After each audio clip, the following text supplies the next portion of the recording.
So I've got here a pack of 10 meters, 12 volts, low voltage wire. This is good for outdoor landscape, where you want to put the lights with this, and for other DIY purposes. So I'll take it out of the bag right now and show it to you. It's quite well sealed.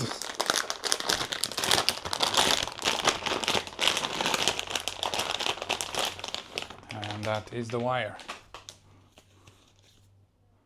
You also have something inside here.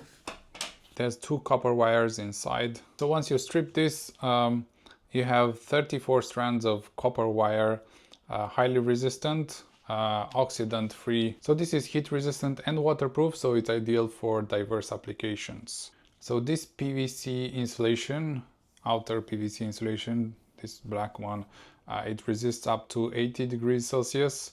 So it's really resistant and waterproof, and also corrosion resistant. Show you in a moment.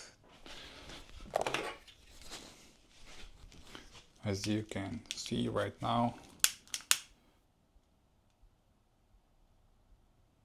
there's no problem with it for a brief fire underneath. There we go.